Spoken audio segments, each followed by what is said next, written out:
Good evening. Is the temperature in the room okay with you or not? It's okay. Okay, so I'll just close the curtains for your privacy. So before I'll ask some informations or questions to you, I would like to introduce myself. I am Aname Panapadernal, your student nurse for today. So earlier, I already did my hand washing and hand hygiene. So today, I'm going to take a general survey to you. What is your name? Angel Kate Sanchez. Okay, Angel Kate Sanchez. And when is your birthday? December 18, 2001. December 18, 2001. Do you know where we're at right now? At the hospital. Okay, good. And you know the date today? May 5, 2021. Good. So I'm going to proceed on taking your temperature, which I'm going to use the thermometer. But before that, I'm going to disinfect the thermometer first.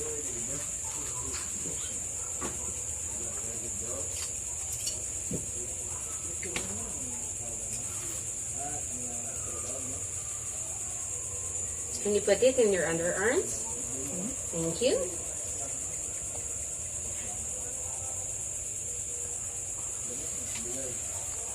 So your temperature is 36.5, which is a normal temperature. Okay. So now I'm going to take your pulse rate, which is, I put my hands here and count the whole minute. So can I have your hands? Okay.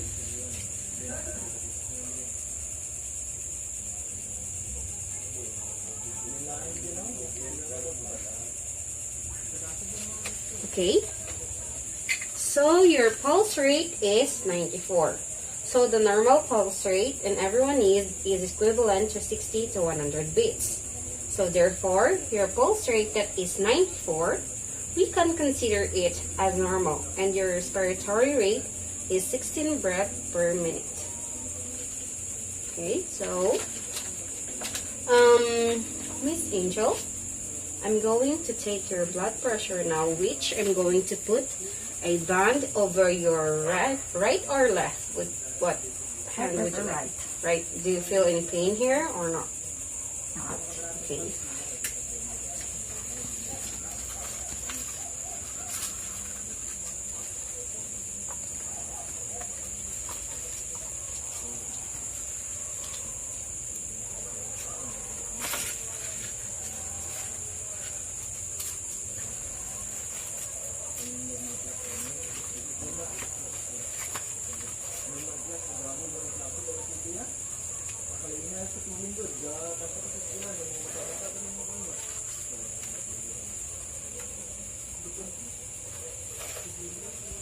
Bilang padayon sa amin sinimento ka naman.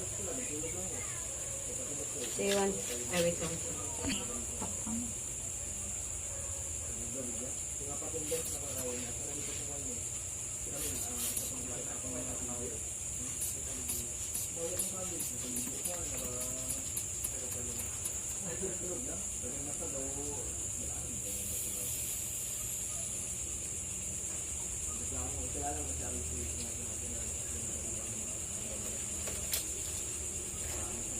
So your blood pressure is 100/80, which is a normal finding.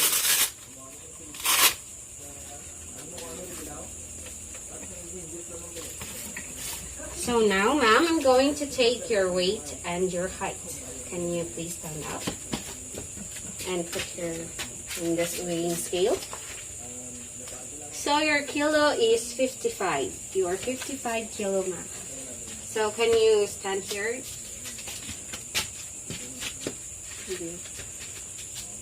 And your height is 165 centimeters.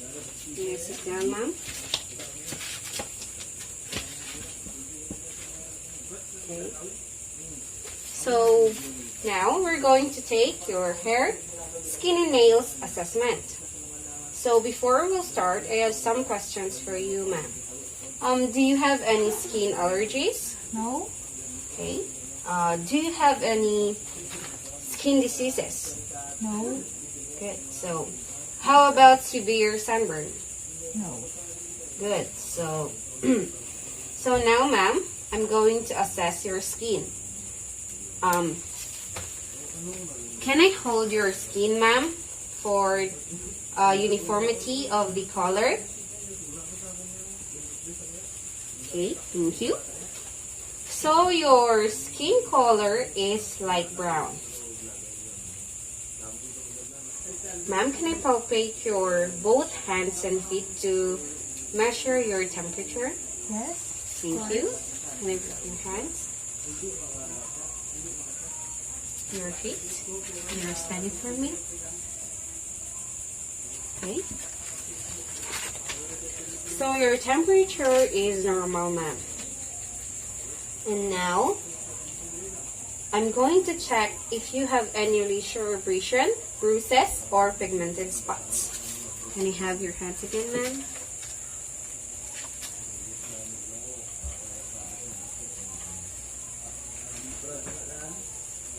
Your feet, ma'am.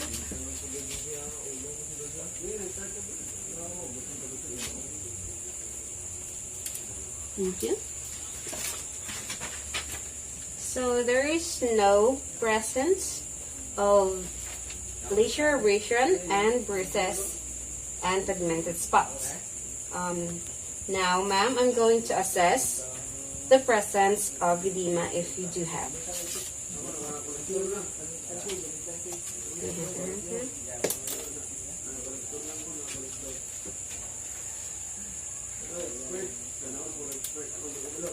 Your feet.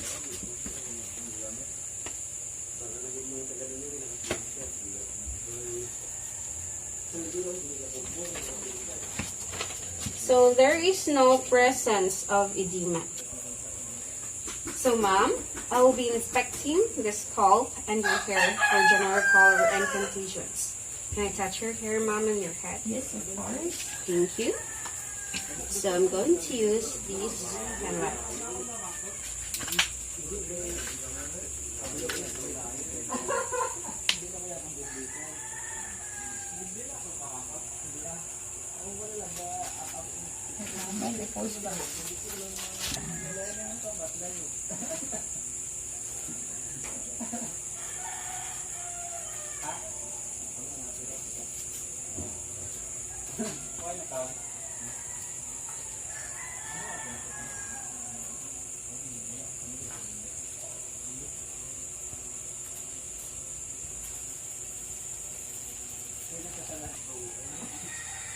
So the color of your scalp are evenly distributed in your head.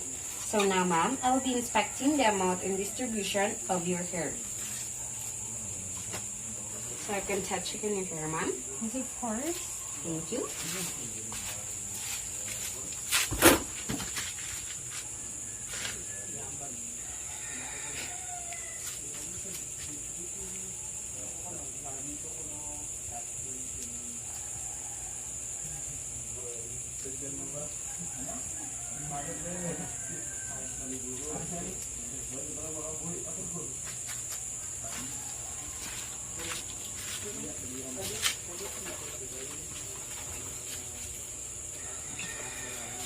So, your hair, ma'am, is evenly distributed. There are no presence of hair loss in any parts of your head. So, ma'am, I'll be inspecting and palpate for cleanliness, thickness, texture, oiliness, and dryness, lesions, and parasites.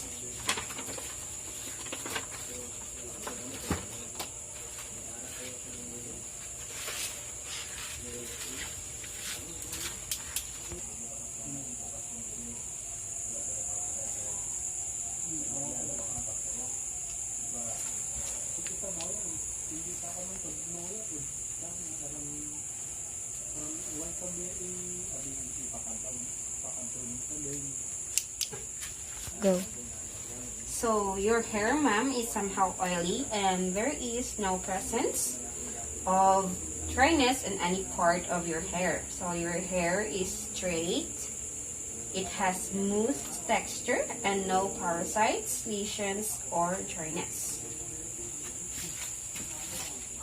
So Now, I'm going to take your nails assessment. So, I'll be assessing your nails. I will be assessing the grooming and the cleanliness, colors, and markings of your nails. Can I touch your hands, ma'am? Thank you.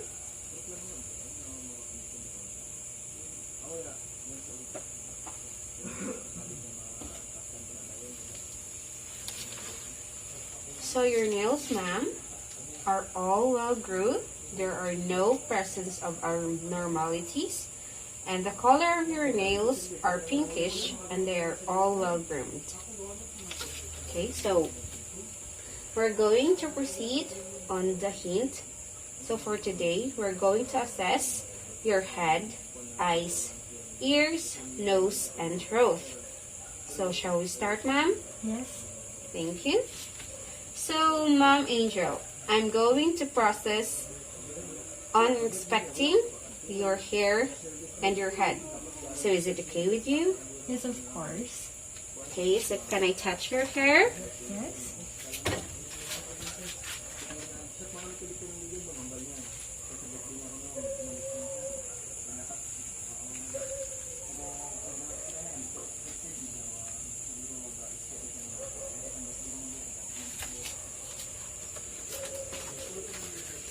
So, in your hair, there is no dandruff or lice, no lesions or any scars on your head. Your head size is seen to be normal.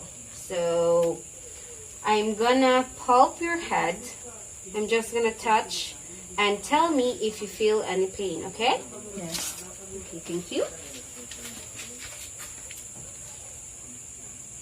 Does it feel pain? No. Okay, good. How about this? No. Okay. So now, ma'am, before we proceed on assessing your face, I'm going to use gloves.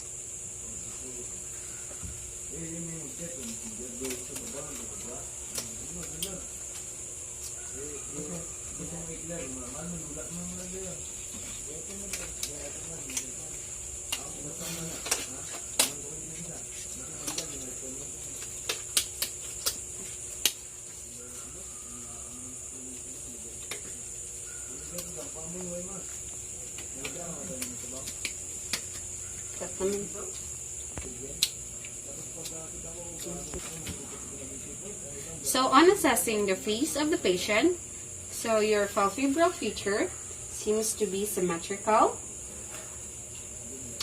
and normal. So ma'am, can you take off your mask for me? Okay, thank you. So can you smile for me, ma'am? Okay. So the presence of nasolabial folds are present and symmetrical on both the left and the right side. So I'm gonna proceed on inspecting your eyebrows. So it seems to be symmetrical on both right and left side. So can I touch it? Yes, of course. Thank you. Okay. So the distribution of the hair seems to be even and normal on the left and on the right side. So the patient's eyelashes are evenly distributed both on the left and in the right side. Both are symmetrical. So ma'am, can I touch your face? Yes, of course. Thank you.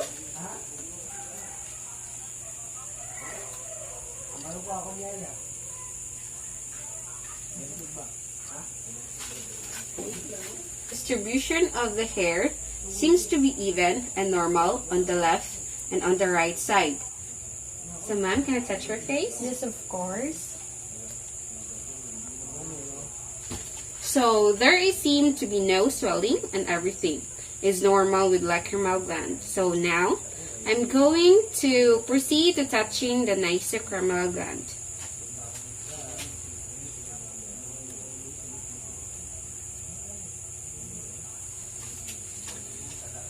Do you feel any pain when I touch it, ma'am? No. Okay. So the patient feels no pain and there is no presence of swelling. So now I'm gonna proceed to assessing the conjunctivae of the patient. So could you please look up for me, ma'am? Okay, thank you.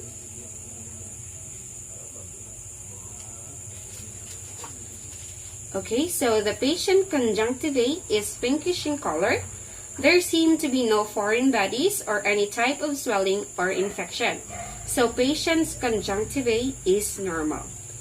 So now for the sclera and the cornea, patient's sclera looks perfectly both normal on the left and on the right side, and there are no abnormalities with the patients. So cornea, both the left and the right side, and sclera and cornea is normal.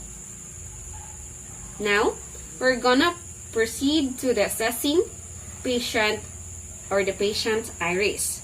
So the patient iris is dark brown. In color, both iris are of the same size, so normal size of iris should be 10.2 millimeters to 13 millimeters. So now, we're gonna proceed to checking the constriction of the patient's pupil. So I dim the light. So ma'am, I'm going to check your eyes again. Is it okay with you? Yes, of course. Okay, thank you. So you're gonna look at that object right there, straight ahead for a moment. Okay, so I'll start.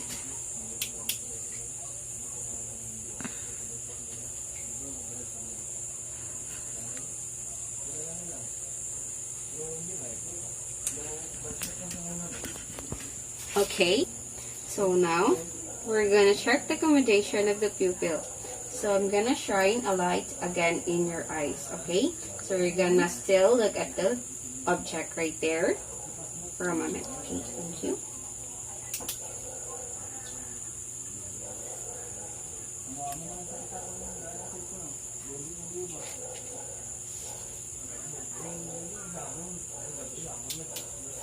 So both pupils are still constricting, the left and the right both are responsive to the lights.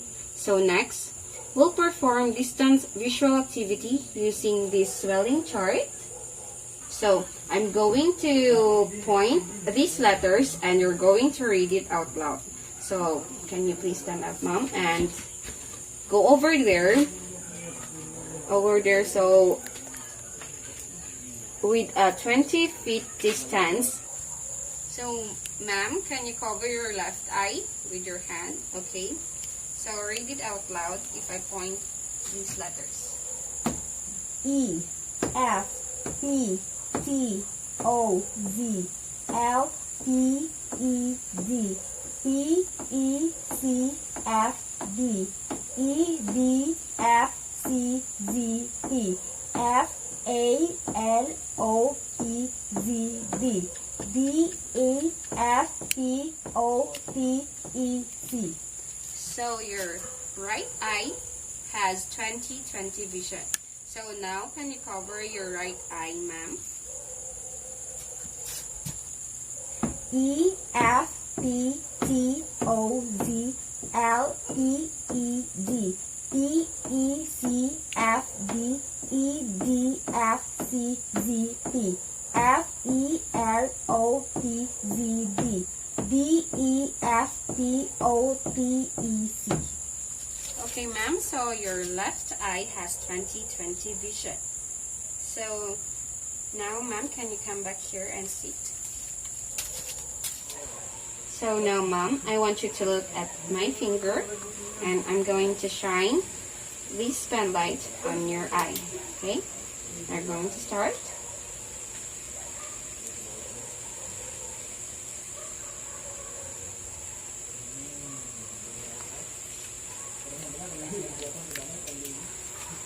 So both pupils, the left and the right, are still constricting and reactive to the light.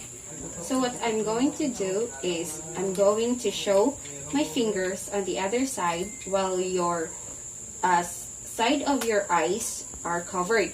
So can you cover your right eye for me, ma'am? Okay, so can you see this?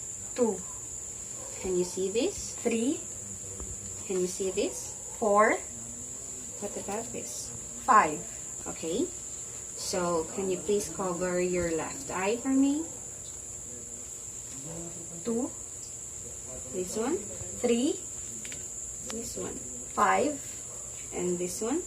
3. Okay. So, we're going to proceed to assessing to the patient's ears. And I'm just going to see if your ears are labeled with your eye.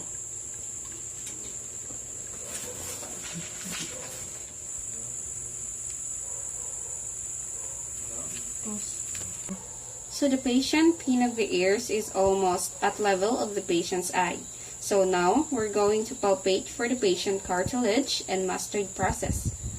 So ma'am, I'm going to touch again your face. Is it okay with you? Yes. Okay. Thank you. Do you feel any pain, ma'am? No. So there seems no swelling. And we go on to the mustard process. Do you feel any pain, ma'am? No. Okay. So there are no swelling and no masses.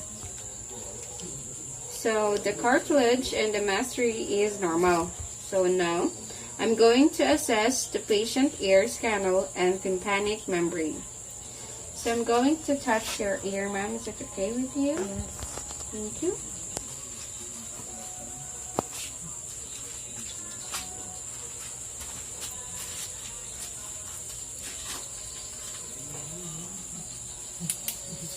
So do you feel any pain as I pull your ear, ma'am? No. So patient's ear canal is same with the color of the ear and there are no presence of foreign bodies. There is cerumen or wax, which is totally normal for the patient. So we're gonna proceed to the other side. Can I touch again your ears, ma'am? Okay.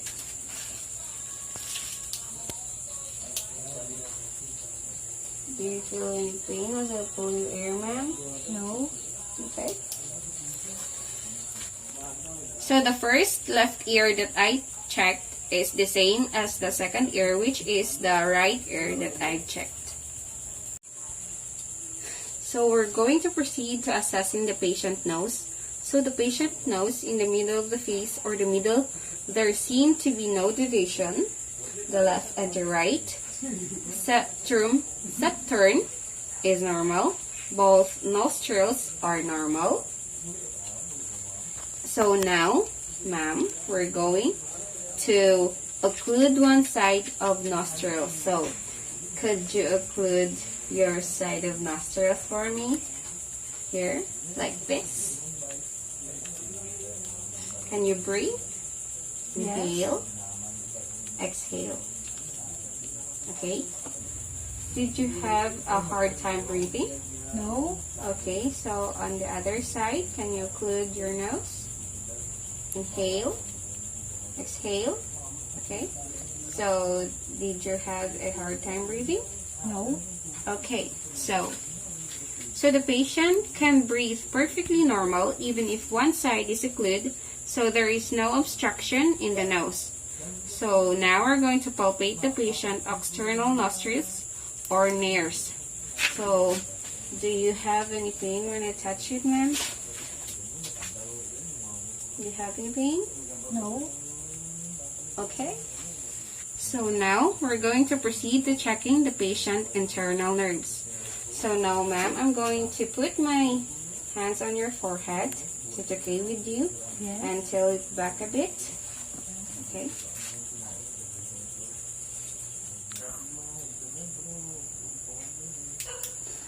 So the patient's nasal mucosa is pinkish in color.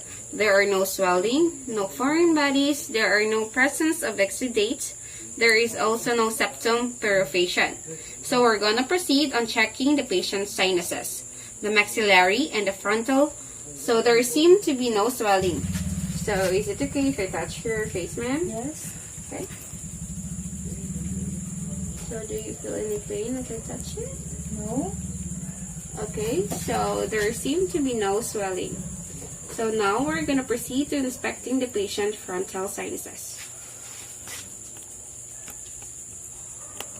Is there any pain as I touched it? No. Okay. So, there is no swelling and there is no pain as the patient said.